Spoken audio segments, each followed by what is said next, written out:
I cannot say that I don't see a glimpse of inner war, of war on the streets, zombie apocalypse on the streets, invasion on the borders. You know, that's similar to war. Yeah. Am I right? Well, you're right. Bush was a big wake-up call for me when the Twin Towers were destroyed that day, and they came. Somebody, his aides, came in while he was sitting in a classroom and talking and reading books to kids, and somebody whispered in his ear. I knew right then and there he was part of whatever just happened. I read the body language, and that's when I knew. And I didn't know anything back then. I thought Bush was the good guy and Gore was the bad guy. I mean, I was such a Republican versus Democrat. I was completely in that mindset. Zero, zero. I was always a staunch Republican. Okay, period. That was like, uh-oh, he's in on it. Something's bad. Well, now we're here today, years later. And our usurpation of our freedom goes back a long time ago. It goes back to when we became the United States and we lost America. And that's 1868, because that was when the 14th Amendment was ratified, making all the states part of the United States, part of a centralized government.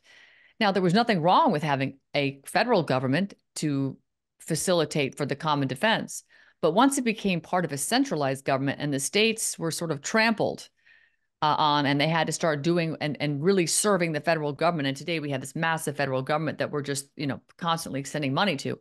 Our freedoms were taken. And the same people that are in control of the United States are the international banking community. That's who's, along with intelligence worlds out of Israel, Mossad, and the CIA, part of this entire corruption. I'm sorry, part of the 9/11 event. That's becoming very obvious right now.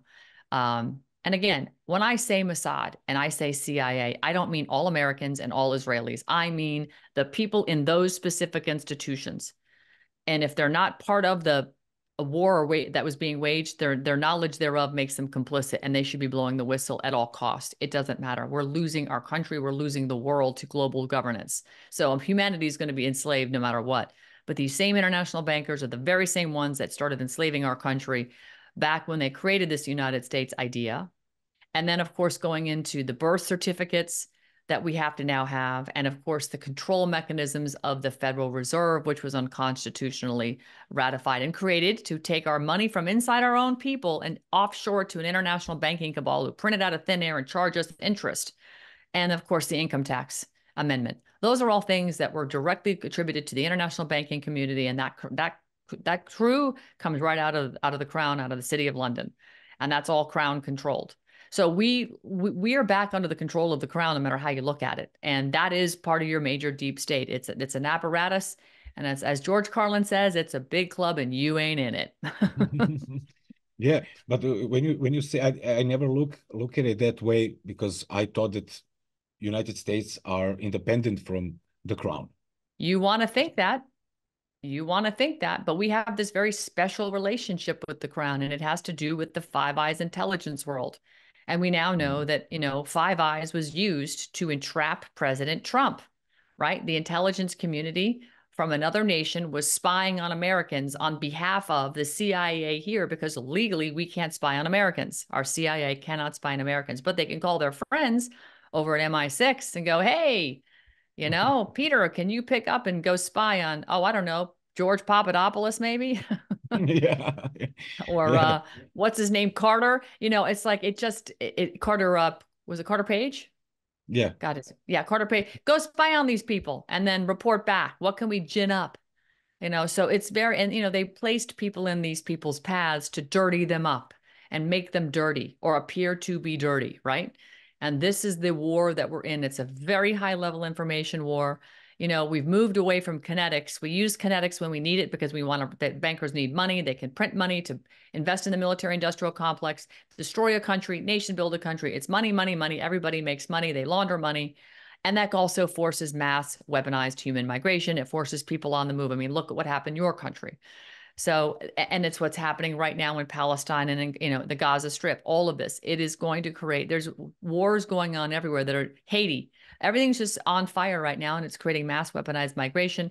That, again, the global governance bodies of the United Nations taking American taxpayer money, because we're the biggest funders of the UN, are distributing those funds to the NGOs like Catholic Charities, Lutheran Charities, Hebrew Immigrant Aid Society, Doctors Without Borders, International Organization on Migration, IOM.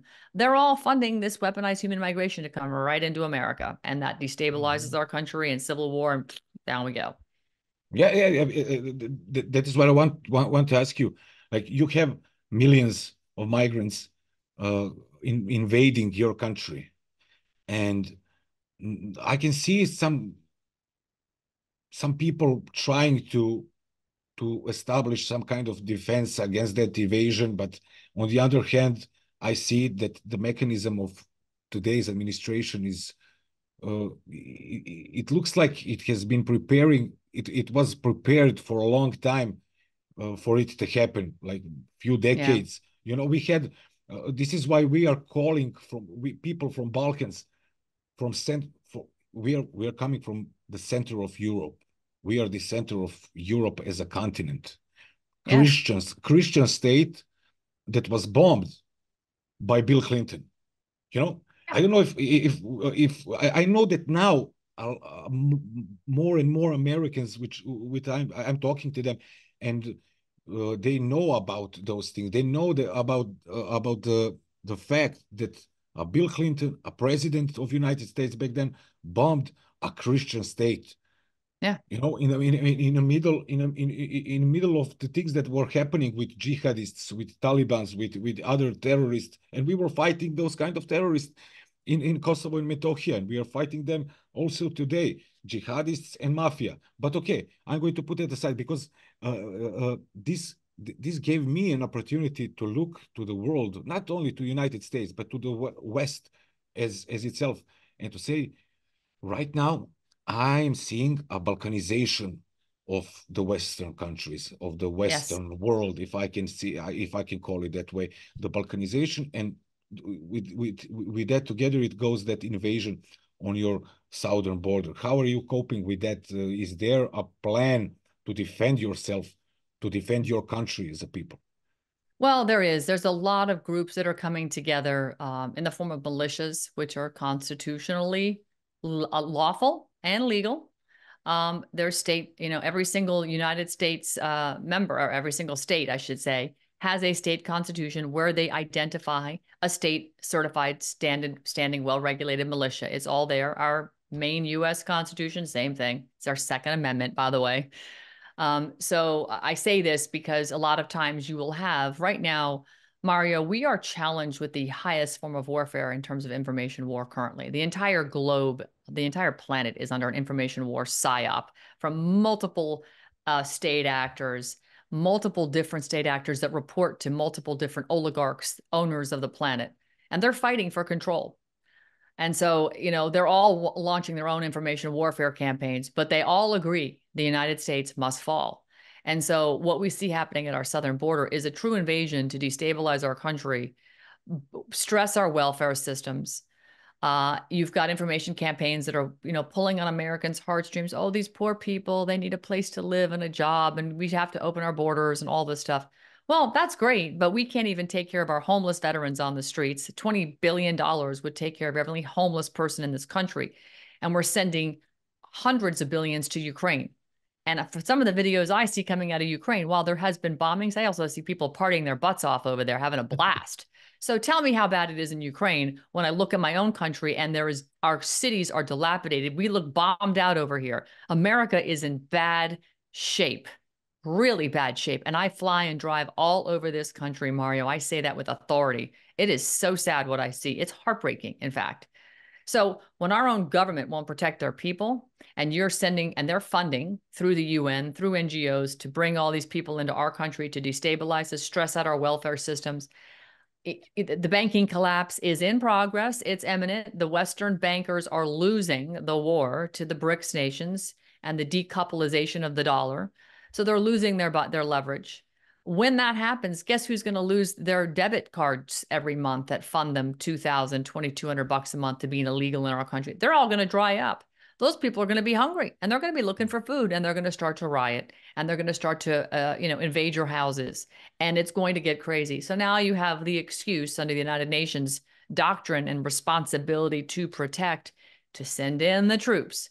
Oh, send in the troops? No need to send them in. They're already here. They came across the border, and it's tens of thousands of Chinese. They're here, and they're all military-age men. So we've already been invaded with the very same army that is here to, quote, protect us from the civil unrest that is most certainly coming to this country with the summer of love. And the protests have already started with these astroturfed fake Palestinian protests on college campuses. And the college campuses are arresting people. And it's all a fake war going on. It's all fake. That's all fake. And guess who's funding a lot of it? These Jewish nonprofits. Why would the Jewish nonprofits be funding protests against the Jews?